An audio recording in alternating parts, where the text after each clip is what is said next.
Hello, everyone. Welcome back to the webinar. Very pleased to have Mikhail Dulisol from Lyon, and he's speaking on the duality between Banach spaces and operators. Mikhail? Okay, so thanks a lot, Bunyamin, for the invitation. I'm very, very glad to be here.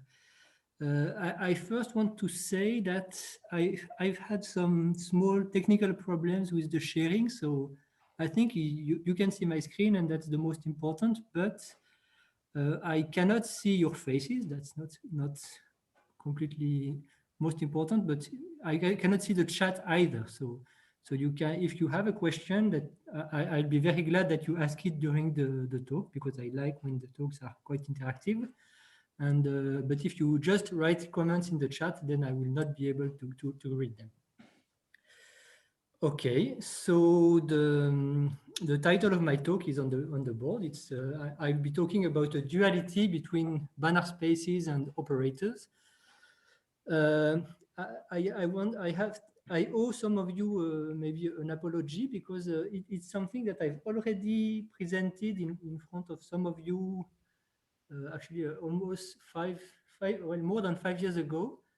And it's a story I'm not very proud of, because actually I had announced the result that I'm talking about today a long time ago, and I had problems with the proof. So it took me a long time to fix everything, and now it's fixed, and the results are better than what I first thought. So I'm quite relieved, but the story was a bit long. The process to the results was a bit long. Okay, so what I'm talking about?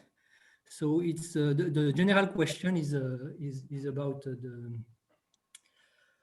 local theory of Banach spaces, or the geometry of Banach spaces, which means that I'm looking at Banach spaces through their finite dimensional subspaces. So I know that in this seminar you have had lots of talks on things that I regard as extremely subtle, much more subtle than I can handle. So here for me, I'm not able to understand the Banach space, really an infinite dimensional Banach spaces. These are two things that are too subtle to me.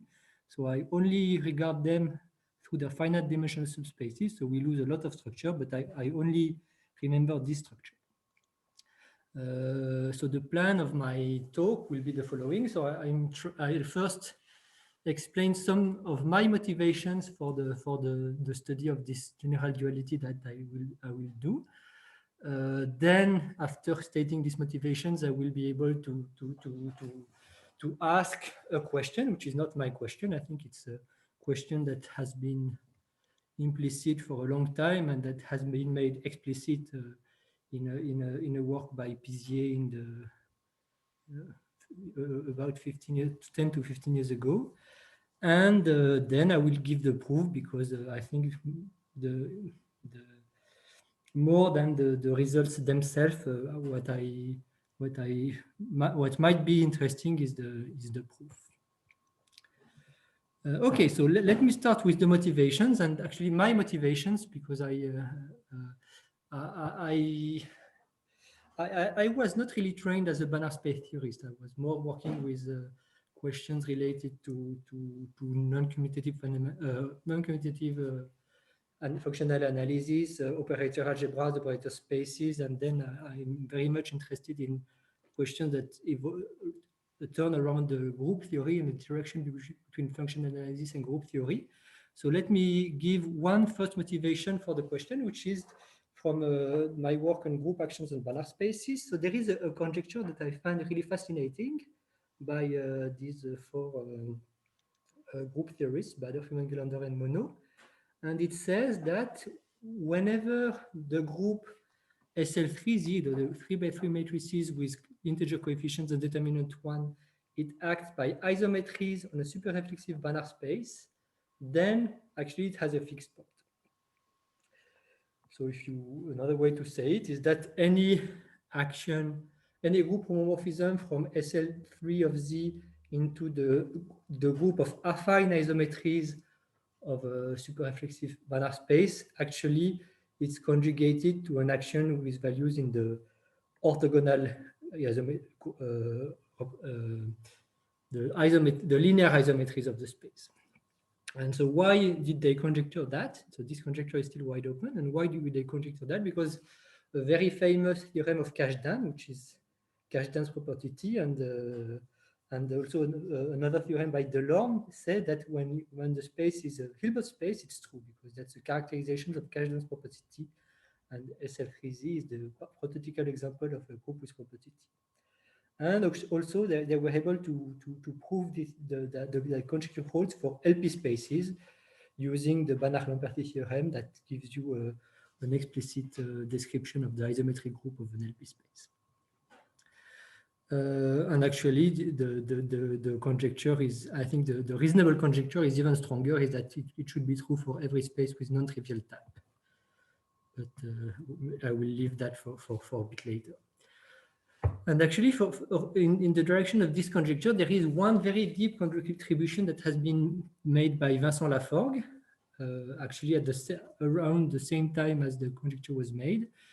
And that Laforgue found a sufficient condition for a Banach space so that the conclusion of the conjecture holds. And the condition is in terms of some boundedness on Bochner-valued spaces of some averaging operators. So what is important here is that you have this Bochner spaces, the space of L2 functions on the two sphere with values in the Banach space X. And I will define these operators T delta, the operator T delta they are here. So they depend on the parameter between -1 and 1. And T delta is a map on the L2 of the sphere, which sends the function f to the function T delta f of x, which is the average of f on the cycle that is centered around x. So if x is here, you take a cycle around that is around the north-south pole, if x is the north pole, and you take the average of the function on this cycle here, which the cycle is parameterized by delta. And what Laforgue says is that if the norm of T delta minus T0 on the Bochner valued space L2 of S2 in X, it depends in a Hölder way in a power as a power of delta, then you have that this conjecture is true. And well, for if for fixed Banach space, if you know that this inequality holds, then you have that for this space the conjecture holds. So in another way, Laforgue was able, using some very clever ideas from group theory, to translate, well, to find a criterion just involving some boundedness of operators on Bochner spaces. I'm sorry, Michael, if you hear me, what is S2 yes, here? S2 this is the set, right? S2 is the sphere in R2, the unit sphere in R3. Okay. But then what is N down there? This is what I'm lost in the dimension here. You said the average of F. Sorry. Okay. Is it the only place where? Well, yes, actually yeah. Okay, I'm fine. Thank you. Yes. Yes. Was there another? Sorry. So what is averaging? How does the averaging work when delta is negative? Oh, well, delta it's the so if you put here -1, here is 1, and then delta is, well, if delta is negative, then this is a cycle that is closer to the south pole than to the north pole. Oh, okay. Delta equals to -1 means that the scalar product is equal to -1, meaning that you are the only point for which the scalar product is -1 is just the opposite of x. And when delta is close to -1, you are taking a cycle that is close to the almost opposite to x. And if delta is close to 1, you are taking a cycle that is close to x. If delta is equal to 0, you are taking the average on the equator. Okay? Mm-hmm. Okay. Because it's in terms of the scalar product, and the scalar product can be an arbitrary number between -1 and 1. Okay, so this was my first motivation for studying this kind of questions. I will give another motivation that comes from the questions of embedding graphs into locally finite graphs into Banach spaces, and especially expanders, and the notion of nonlinear spectral gap that is that has been extensively studied by Asaf Naor and Manor Mendel.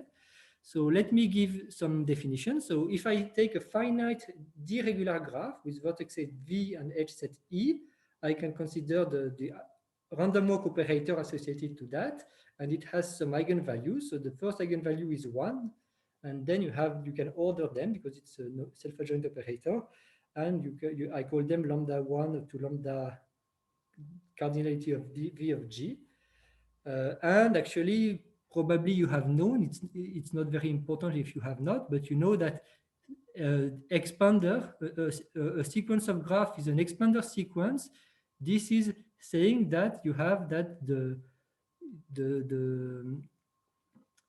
second eigenvalue is uniformly bounded above, well, by something that is uniformly strictly less than 1. So well, this is not important. The important definitions come here.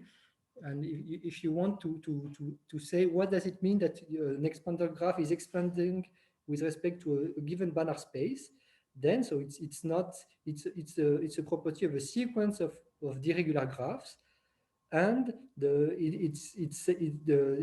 property is that the gamma, well, it should be gamma, sorry, there was a typo here. So there is a constant that is not independent of n, such that for every n and every centered function on the set of vertices, from the set of vertices with values in x, so centered means that the sum of the values is 0, you have that the average L2 norm of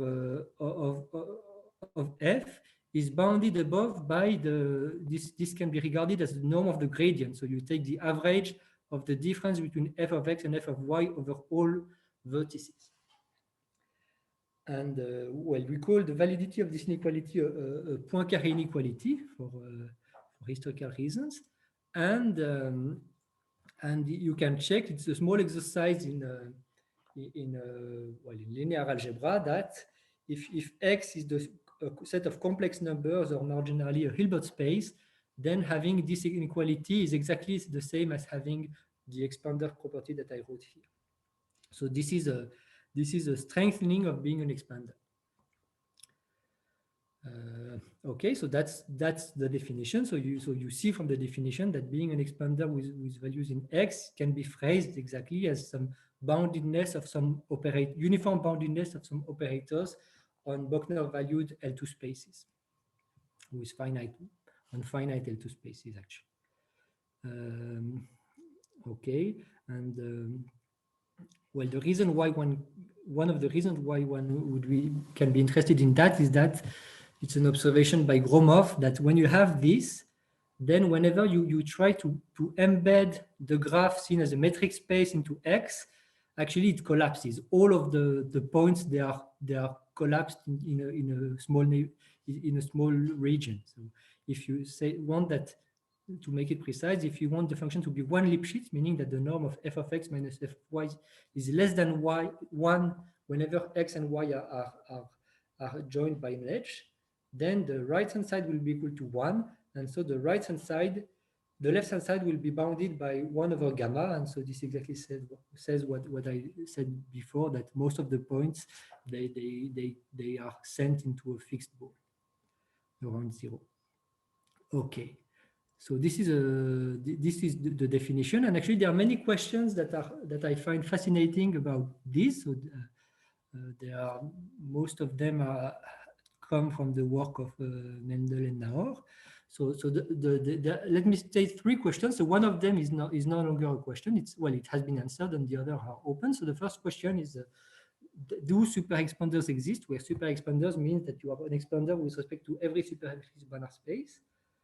And so this has been answered. So there has been 2 very different contributions. So one by Laforgue, and actually he obtained expanders which are expanded with respect to every Banach space with non-trivial type, which is even better.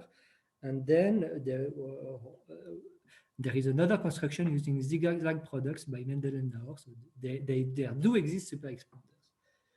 Another question that is open, that I find also intriguing by Mendel and Naor, is that what about spaces with non-trivial cotype? They should exist, but we do not have a construction yet. And then actually, the first two questions were about finding examples, but actually it's quite embarrassing. We do not even know whether all expanders are super expanders, or maybe all expanders are expanders with respect to non-trivial type, or maybe even with non-trivial cotype. This is quite embarrassing that it's still open, but it seems to be difficult. And there is a specific question, example that I find also very interesting, is about the graphs coming from the finite quotients of SL3Z. So you take SL3 of Z over NZ. So this is if you can turn them into a graph by taking the Cayley graph with respect to the elementary matrices. And these are expanders by a very important theorem by Margulis, and it's unknown whether they are super expanders or even better type or cotype expander. And okay, that's it. And as I said, so these two other questions are wide open so far. So I just wanted, in case some of the terms that I used in the previous slide were not clear, I wanted to recall what is the definition of type and cotype. So I guess in this audience is not very important, but let me do it anyway. So the type means that when you take having type P is necessarily between 1 and 2, says that whenever you have a finite sequence of elements in the Banach space Xi, and you take the average over all possible choices of signs, the sum of the signs times Xi, and take the P norm of that, then this is bounded above by the LP norm of the sequence. And if you put the inequality in the other direction, this forces P to be greater than 2, and this is what is the definition of having cotype P. And usually we do not say P, we say Q. But that's, okay, and actually there is a question that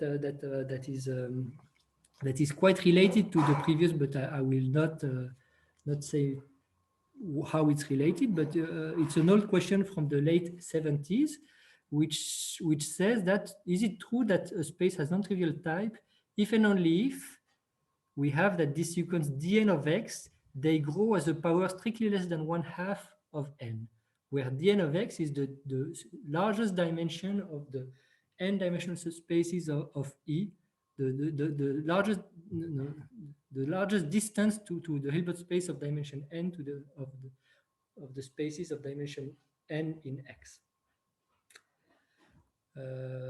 So this is what has been, well, the reason why this question has been asked is because it's almost known, because by Millman and Wolfson we know that this is having non-trivial type is the same as having that Dn of x is increases strict as a small o of a square root of n. So the question is whether when it's as small of a square root of n, is there some kind of submultiplicativity phenomenon that says that there is actually it grows as a power of n strictly less than 1/2. And also there is a combining a theorem, well, using a result by Tomczak Egerman, Pizier, in a paper that actually it was a paper in a paper of mine with Tim Delat, but it's where Pizier allowed us to record his result, that actually this distance, it can be up to a factor 2. It can be computed as the largest dimension of the supremum of the norm of unitaries of dimension n on the L2 in the x valued L2 space. So again, so this is we see that some norms of operators on x valued spaces appear, and so just these were random examples that I care about, but the observation that you can see from this is that in all the questions that I mentioned, and actually in most of the other questions that occur naturally in the geometry of Banach spaces, they are the form, is it true that some property of a Banach space implies the other, where the properties are the form, so the property P1 and P2 are defined in terms of operators between LP spaces or between subspaces of LP spaces. To make it clear, so whenever you have an operator Ti from a subspace of an LP space to another subspace of an LP space, we can define the operator Pi, which is, we say, it's a property of a Banach space. We say that the Banach space X has property Pi if and only if the norm of Ti on the X-valued Bochner space is less than 1. And actually, so this is an empirical observation. If you look at the natural questions that one studies in the local theory of Banach spaces, but there is a theorem that I find very nice by Hernandez in '83. So, and which was strongly inspired by a celebrated work by Quapien from the '72, which says that if you have a property of a Banach space that is stable by finite representability and LP direct sum, then actually it is of the preceding form. It is of the form X has this property if and only if the operator Tx is less than 1 for some operator T that depends on P. Okay. And so the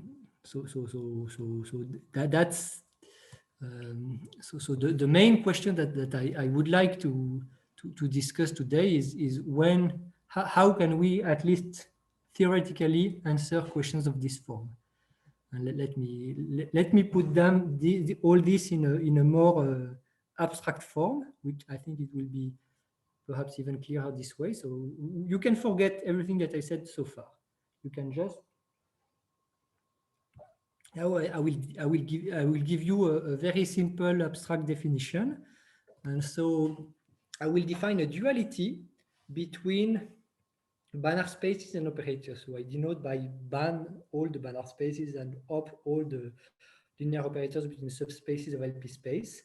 And in the same way as when I have a topological vector space and another topological vector space that are in duality, I want to define define a duality bracket between any element of op and any element of T, and that's just this number. I assign to any pair T and X a real number, which is just the norm of T on the X-valued Bochner space. And once we have done that, then we can follow the analogy with the linear duality. So we can define the polar of a subset of ban, the polar of a subset of op in the obvious way. So if we have a set of Banach spaces A, we can define its polar like by this formula. The polar of A is the set of all operators such that the norm of Tx is less than 1 for every x in this set A, and by complete analogy, you can do the same. If you have a set of operators, you can ask what is the set. You can define the polar as a set of Banach spaces on which all the operators in this set B have norm less than 1. And then, okay, when you have done that, the questions are obvious, and they were made. The questions were written explicitly by Pizier. The question is, okay, given A, describe the bipolar, and given B, describe the bipolar. So I just wrote here. I translated the definition in a sentence that is perhaps clearer, but it's an obvious formulation. So a Banach space Y belongs to the bipolar of A. By definition, it means that for every operator T between subspaces of LP spaces, we have that the norm of Ty is less than the supremum over A of the norm of Tx. And conversely, if B is a set of operators, another operator belongs to its bipolar, if and only if for every Banach space such that the supremum over B of Tx is less than 1, we have that the norm of S on Sx is less than 1 also. Okay, so these are the questions. Is the question clear? I guess but there is no assumption on collection of Banach spaces when you say the operators on subspace of capital LP, right? Yes. And the Banach I do not put any restriction. If you want, you can work with separable Banach spaces. It's okay. You can even work with finite dimensional Banach spaces. Everything is finite dimensional here, but no bound on the dimension. But you know, the Banach spaces, you take all the Banach spaces, and the operators, you take only operators between subspaces of LP spaces, and P is a fixed number that is fixed once and for all. I probably did not insist on that, but that's what I wrote in the previous slide. So I fix the number P. The most interesting case will be P equals to 2, but actually it's not very important. Arbitrary P can be interesting in some cases. And when P is fixed, I have defined a duality. So actually for every P, there is a different duality. And so for every P, there is a different question. Okay.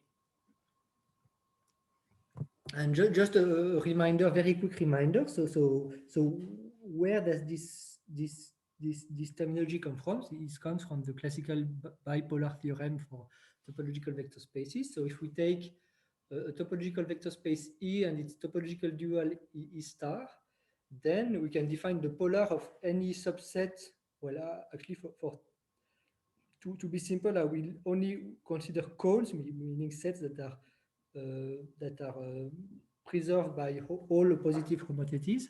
So if you have a cone C in E, we can define its polar as the set of linear forms on E that are positive on C. And by duality, the same. If we have a cone in the dual, we can define its polar as the set of elements in E, which are well, what I wrote is correct, but I wanted to put greater than or equal to 0.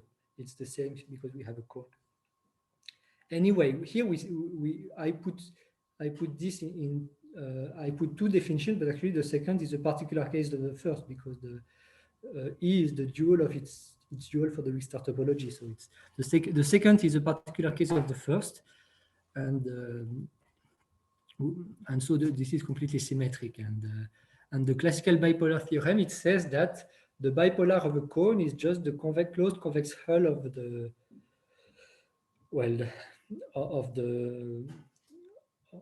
the set itself. Actually, I'm sorry for all the typos. What I wrote is correct, but that's not what I wanted to say. For cones, the bipolar of a cone is just the closed convex hull of the cone, and for the weak star topology, it becomes the weak star convex hull. Okay, so in this linear setting, actually there is only one bipolar theorem, which has two forms. When the second is a particular case for the first, for the weak star topology.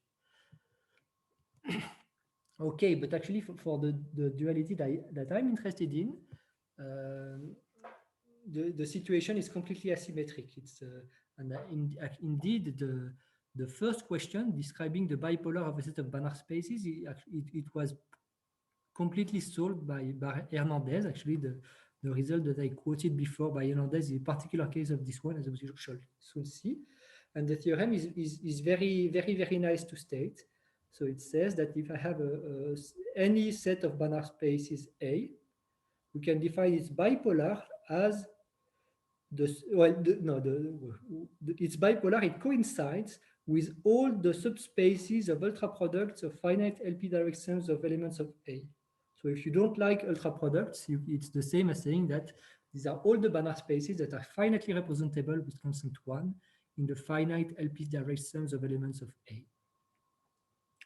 And in the theorem, as always, when you have a form of the bipolar theorem, there is one inclusion that is completely obvious, meaning that if you have a space that is finitely representable in a finite LP direct sum of elements of A, then it has to belong in the bipolar. That's completely elementary. And the theorem is the converse, saying that there are no other Banach spaces in the bipolar. And okay, unfortunately, the situation is much more complicated for describing the bipolar of a set of operators. Because there is the symmetry that occurs for the linear spaces in the linear duality, there is no such symmetry. And actually, let me just comment on that. So before I go back, I state the main theorem. So as I actually, if you start with a set A which is already stable by finite representability and LP direct sums, then you know by this theorem that A is equal to its bipolar, and in particular A is equal to the polar of some set of operators, and that's the theorem that I said, the first theorem of Hernandez that I stated. I stated that any property of a Banach space that is stable under finite representability and LP direct sums can be defined as the polar of something, and that's what this is exactly what it's saying. Okay, and now I go back to where I was, meaning that actually describing the bipolar of a set of operators, it has to be more complicated. So there are several reasons. One of the reasons is that actually many deep theorems that about the geometry of Banach spaces, they, as I tried to illustrate, they can be phrased as some explicit operator belongs to the bipolar of some other explicit operators. For example, Pizier's famous K convexity theorem is a theorem of this form, and many of the results in the geometry of Banach spaces are of this form. But if I want to give a one-line statement of the theorem, actually it's it would be the following. So actually there is a description of the bipolar of a set of operators, an arbitrary set of operators, and actually the description is that it's essentially only the obvious operators that belong to the bipolar of B.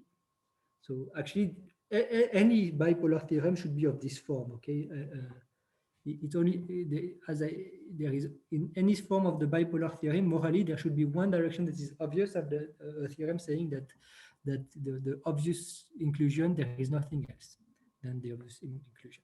So my aim is to make this theorem precise. So I will do that in a couple of minutes. But before that, I have to make one definition, and the definition is the definition of regular operators. So if I have an operator T between LP spaces or between subspaces of LP spaces, I can define the regular norm of T as the supremum over all Banach spaces of the norm of T on the Bochner X-valued space. And of course, it's enough to take for X the universal space for inclusion, and it's L infinity, or C0 if you prefer, because we are here we are thinking local. We are only looking at spaces with their finite dimensional spaces. And actually, if you prefer, this is also the norm of the absolute value of T in the Banach lattice sense. So if you want to make it a bit clearer, if the operator T it is an operator with a kernel, then you take the absolute value of the kernel and you get a new operator which I denote the absolute value of T, and you compute the norm of these new operators from LP to LP. And there is a theorem which says that this is the same as what I defined as the regular norm. But this is not important. I just said that to make the connection with things that some of you certainly know better than me. And of course, actually, by the definition, for every set of Banach spaces, we have that an operator whose regular norm is less than 1, it has to belong to the polar. Okay, that's an obvious fact. Because the regular operators with regular norm less than 1 are the operators that belong to the polar of the whole space of Banach, the whole set of Banach spaces. And so, well, in particular, it says that whatever, if you want to discuss to describe the bipolar of a set of an arbitrary set of operators between sub-LP spaces, the bipolar will have to contain the regular operators. So even if you start with no operator, at the end you will at least have all the regular operators. Okay, I want to give a definition, an example of regular operators, and this will play also an important role. So I call this particular example the spatial isometries. So what do I mean by a spatial isometry? So as usual, I'm always working with operators between LP spaces or subspaces of LP spaces, and I define a spatial isometry as a composition of operators of two forms, the operators of change of density. So whenever I have a measure space omega with a measure m, and I have a function which does not vanish, a measurable function that does not vanish, I can consider the operators by multiplication by h and changing the measure accordingly. And this gives rise to an isometry from of the two LP spaces by just the this is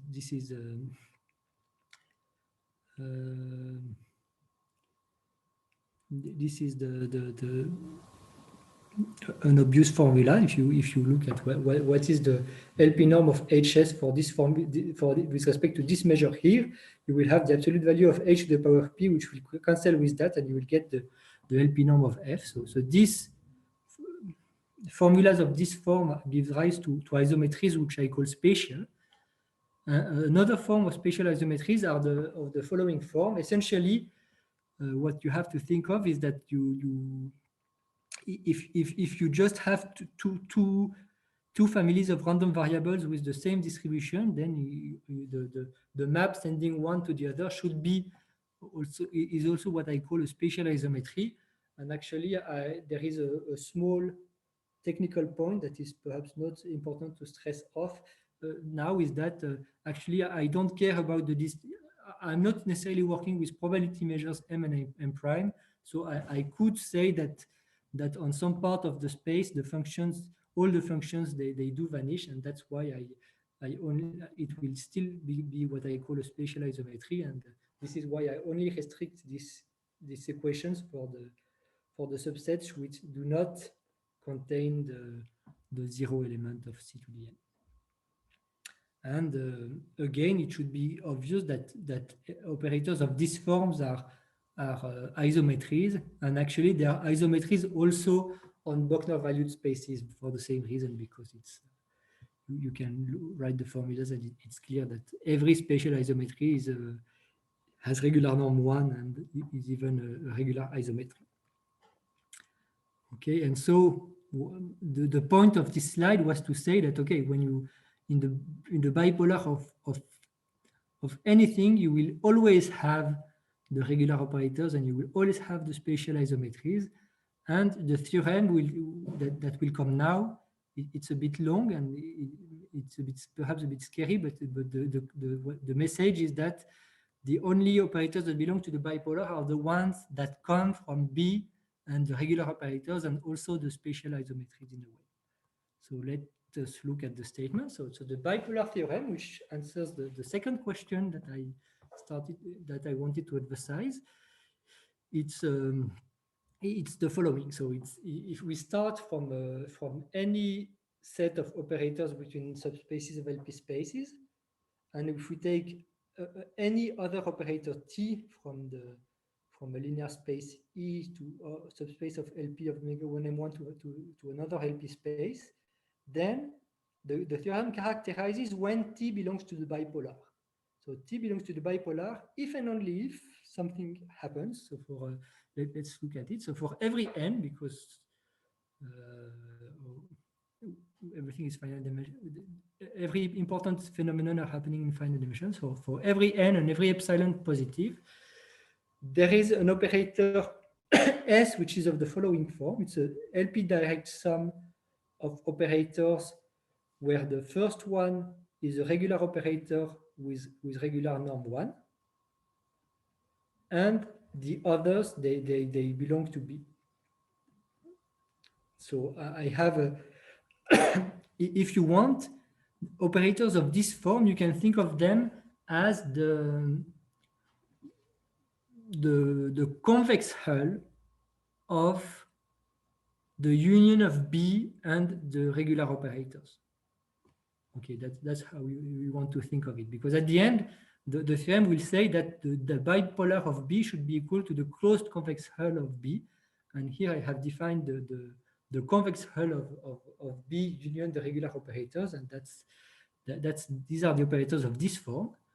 So I have an operator S of this form, and then I'm allowed to compose it on the left and on the right by regular isometries, so by spatial isometries U and V. So I want that I want to be allowed to compose them. So I want that the domain and the ranges of U, S, and V they behave as is needed for this inclusion, this composition to make sense. And moreover, actually, I want that the domain of U is actually it's a very specific form. It's a direct sum of two LP spaces. So if you want, it's an LP space of a disjoint union of two measurable spaces, which the first one will be actually the direct product of the spaces, the space of the domain of T here, and with some diffuse measure space. For some technical reason, I have to add some randomness. If you want to think of that in probabilistic terms, I have to be allowed to add randomness in the picture. So this direct product with 0, 1 is a technical thing that allows me to add randomness to the picture. And so the domain has to be of this form, and the range of V has to be of the same form, except there is a typo. It should be the space for the range of T. Okay, and then actually you maybe in the first reading you should think that GI is equal to FI, because the real condition will be that Fi is close to GI and G prime I is close to T of Fi. But when you in the first reading you should think when epsilon is equal to 0. When epsilon is equal to 0, I want to GI to be equal to Fi and G prime will be equal to TFI. And then I want that this operator, which I have constructed from S and the spatial isometries, it sends the pair Fi Hi to the pair TFI Hi. Okay. And okay, the theorem says that you have to put this error term here, but the theorem says that there is no other operator in the bipolar of T than the operators of this form.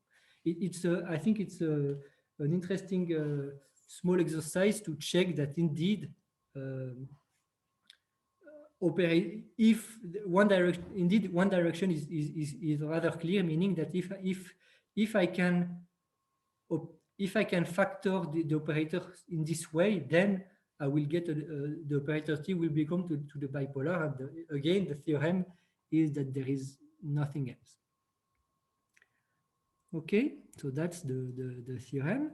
And well, as I said, it's a theorem that is maybe a bit heavy, but at least it gives a theoretical answer to that. So in principle, I really say in principle, because in particular, the existence of these HIs, in my opinion, it makes the theorem a bit mysterious and difficult to apply in concrete situations. But anyway, it gives a theoretical answer to the question, a complete description of the bipolar of any set. So in principle, if you understand this theorem well enough, you can answer all the questions that I asked at the beginning.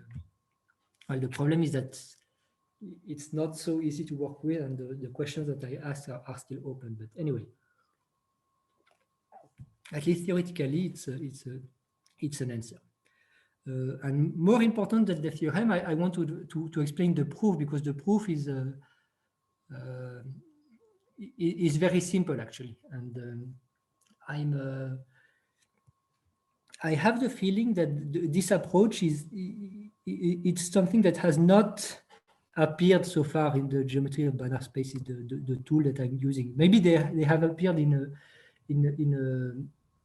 an informal way and not explicitly, but at least explicitly, I've never seen this proof everywhere. So anywhere. So here is the proof. The proof actually it's very easy. The idea is the title of this slide, is that we encode this nonlinear duality between the spaces, the Banach spaces to the operator, inside actually a very simple duality between a Banach space and its dual.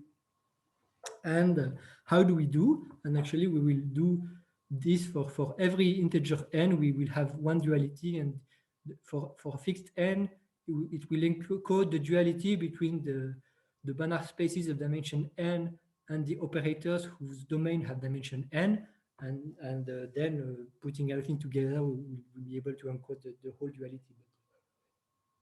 Let me stay elementary and fix an integer n, and the Banach space that is E in the title will be a very explicit Banach space. It's the space of continuous functions from C to the n to R, which are homogeneous of degree p.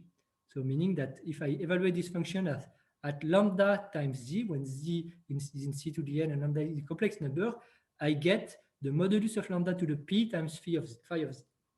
So this is a very simple function. Actually, this is, as the Banach space, is just the space of continuous functions on the projective complex space of dimension n. So it's C of k for some very, very simple, complex, compact Hausdorff metric space CPN. And actually, then we can encode any set of Banach spaces as a cone in this space H and P. In the following way, there is only one reasonable way to do that.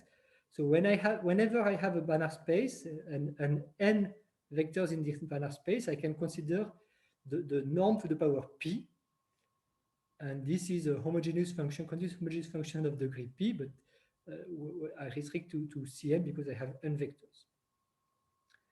And okay, this is a cone.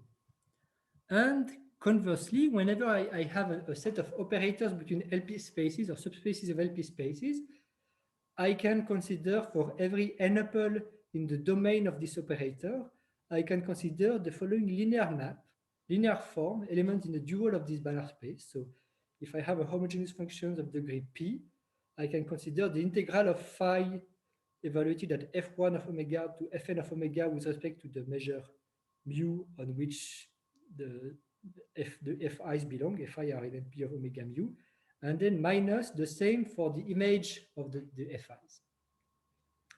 So you can check that by the fact that the fi, they belong to LP, and by this equality here, that this indeed is well defined. The integral makes sense. Both integrals are well defined. So it indeed defines a dual, an element in the dual. And everything, all you have to understand is in this equality here, meaning that if you take a function which comes from the encoding of a Banach space, meaning that phi of z is of this form, then this linear form that I just defined, you can rewrite it in a very simple form. It's just the difference between the norm of the sum of fi xi to the power p minus the norm of the sum of tfi xi to the power p. Here I'm using, well, this is just putting everything together, the two definitions together. So in particular, what this says, this is the important, what you get from this, is that saying that if we restrict to n-dimensional spaces, saying that T belongs to the polar of X is equivalent to saying that this linear form evaluated at this element is non-negative. So if you prefer, we have said that we have really encoded the duality between spaces and operators inside the linear duality between E and E star, H and P and H and P star. And so now what you have to do is that, okay, we are in a very nice linear duality between two Banach space and its dual. So we know what is the bipolar of the cone n of an, and what is the bipolar of the cone p of bn. And you apply this bipolar, and you study a bit more what we lose. Okay, you have to understand what are we losing when we pass from A to the encoding. We are losing a bit, and that's where the spatial isometry come from. But anyway, well, if you apply the bipolar theorem in H and P, you get immediately Hernandez theorem that I started with. For the other theorem, which is the one where you have to when you are interested in the bipolar of a set of operators, it's also applying the bipolar here, but there is a small subtlety, which is the reason why it took me so long to write the paper, because first I completely overlooked this subtlety, and then it took me a long time to find a fix. The problem is that taking the weak star closure of a convex, an unbounded convex set in a dual Banach space, it's something that can be quite nasty. For me, taking norm closure is something nice. Taking weak star limits is quite nice, but taking weak star closure is it can be quite nasty. And well, okay, maybe I will skip this about the Cranch-Miller theorem because my time is running a bit fast. So the thing that allowed me to really find to conclude at the end, it's something that is probably known. I've not found this in the literature, but I don't know exactly where to look for. But there is a form of the bipolar theorem that can be much stronger in the linear space for Banach spaces. So it's inspired by the fact that if you have a space that is reflexive, you take the bipolar of something in the dual, then it's equal to the norm closure of the convex hull because it's reflexive, and reflexivity is related to compactness, and so the proposition says that when you are not reflexive but you have a bit of compactness around, then the bipolar theorem takes a much stronger form, meaning that the bipolar is equal to the norm closure of the convex hull. Okay, so if you assume that your set C, it contains the polar of something that is locally compact, then you obtain the conclusion of this proposition. And here, okay, you know that the regular operators, it's the polar of the set of all Banach spaces, but the set of Banach spaces of dimension n, it's compact it's a Banach-Mazur compactum. So compactness comes from this, and that's how you get a very nice result, and where you do not have to iterate a transfinite number of times to get the weak star closure. I am afraid that my time is over. So am I correct that it's? So I will, which means that I will stop here. I had a last illustration of this point of view, saying that. If you want to take 2 minutes or so, go ahead. Like if you want to finish the last theorem. Okay, I will just say one word about this last thing. So as you saw, basically the idea is extremely simple.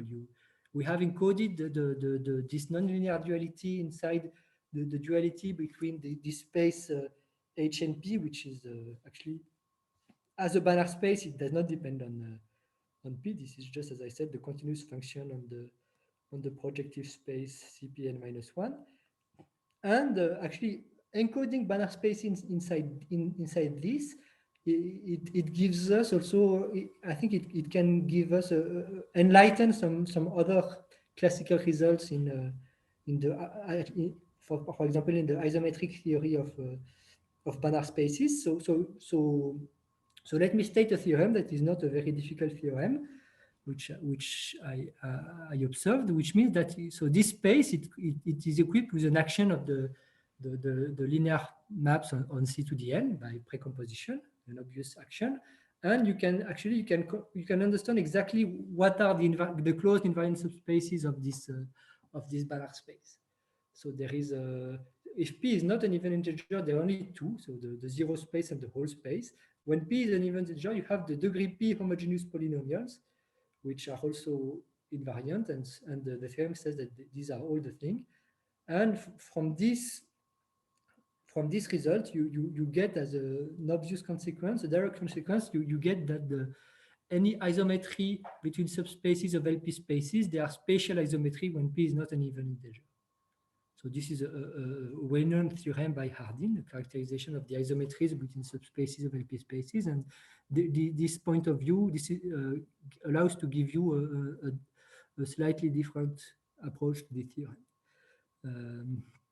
And also it gives you at the same time that the regular isometries are exactly the spatial isometries. So it can give, you can also extend this kind of results. Okay, so sorry for being a bit late. I think that's all that I wanted to say. So thank you for your attention. I'm Hey, happy. thank you so much, Mikhail. Appreciate it. We can open for questions or comments.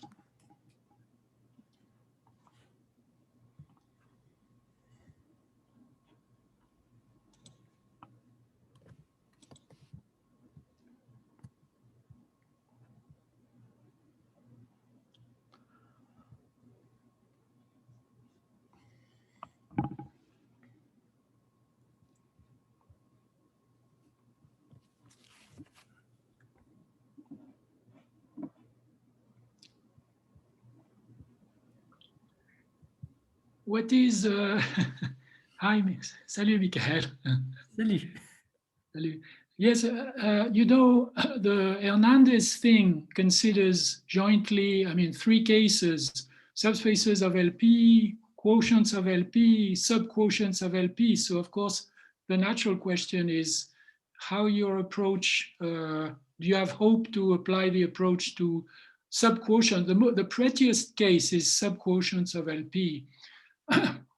But then it's operators on LP, and that okay, gets I think it should be possible to apply it. So to recover Hernandez theorem, but I think it's possible, but I did not make the exercise. But what I can say is that if you in this case, Hernandez theorem says that the spaces that are subquotients of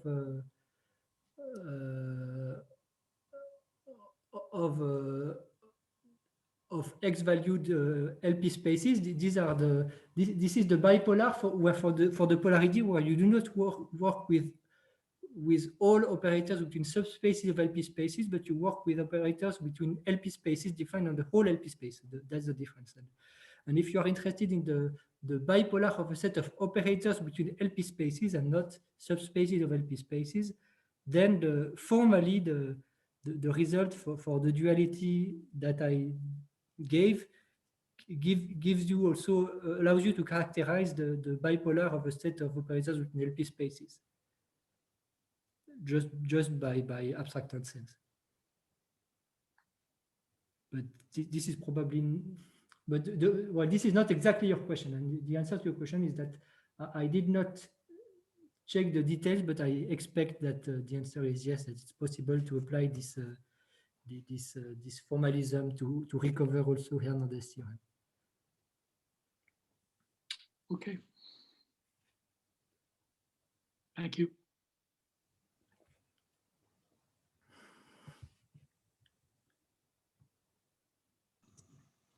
Okay, so maybe simple question.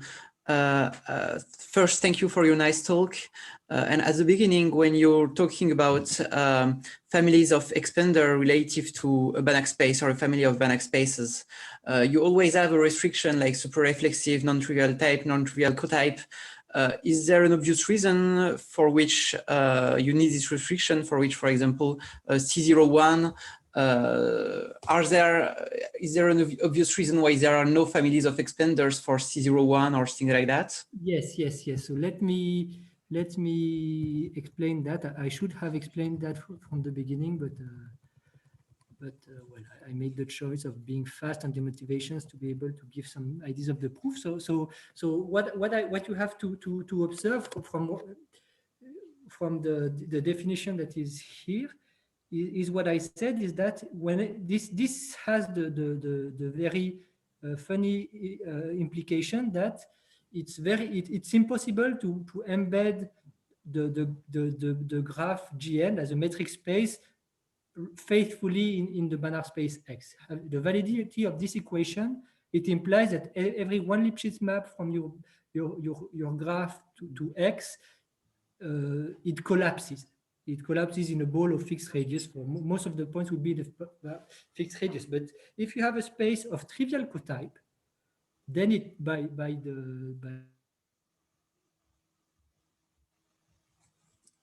You froze or, oh,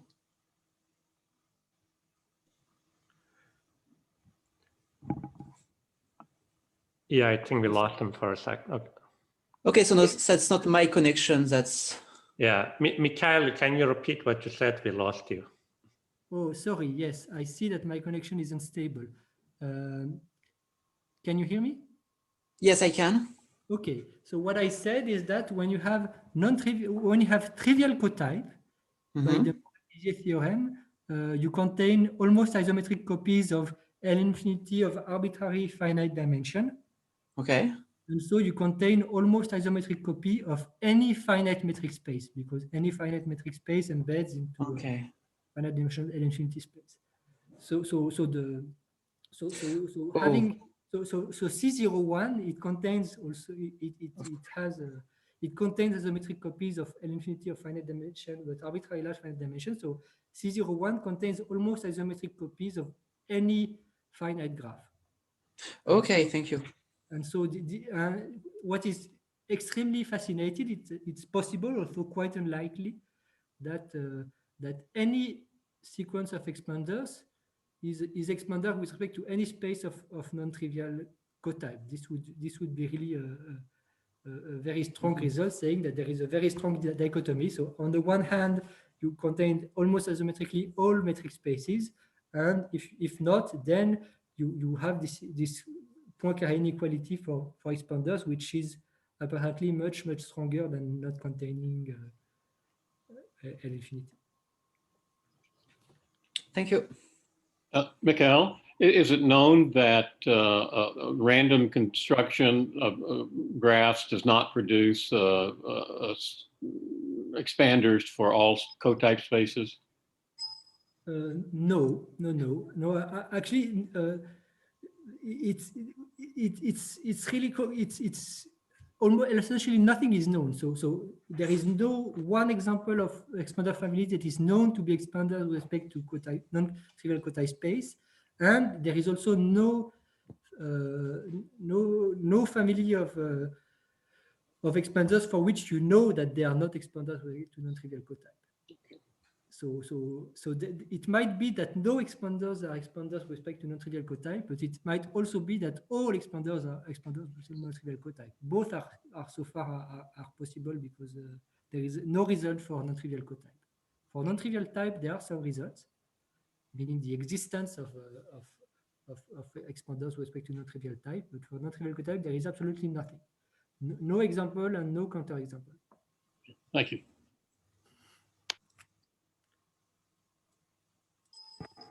Let me allow myself the luxury